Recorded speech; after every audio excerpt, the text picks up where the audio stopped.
இல்லை பேசிக்காகவே நான் ரொம்ப சின்ன வயசுலேருந்து அப்பா சைக்கிள் கடையில் டீ விற்கிற காலத்துலேருந்து 4 மணிக்கு எழுந்திருக்கிற கேரக்டரு. எங்கள் வீட்டில் அப்பாவுக்கு சாமி பக்தியெல்லாம் கிடையாது. அவர் கோயிலுக்கு போக மாட்டார். அவர் பக்கா ஒயிட் அண்ட் ஒயிட்டில் அப்படி ஸ்ட்ரிக்ட் ஆஃபீஸராக நடக்கக்கூடிய எங்கள் அம்மா அதனால தான் மேபி அப்பா சாமியே கும்பிடாதனால எங்கள் வீட்டிலலாம் பெருசாக இருக்காது. நான் வளர்ந்து வர வர கோயிலுக்கு எங்கள் அப்பா சொல்லாமல் போயிடுவேன்.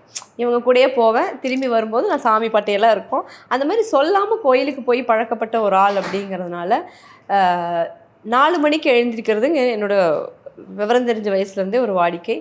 இப்போது சமீப காலமாக ஒரு 10-15 வருஷமாக என்னென்னா 4 மணிக்கு எழுந்திருக்கிறது, குளிச்சுட்டு வந்து விளக்கு பற்ற வச்சுட்டு ஊதுபத்தி கற்பூரம் என்னெல்லாம் பண்ண முடியுமோ அந்த இடத்துல என்னுடைய குட்டி ஒரு பூஜை ரூமில் என்ன பண்ண முடியுமோ அதை பண்ணிவிட்டு தியானம் பண்ணுவேன் ஒரு 20 நிமிஷம்.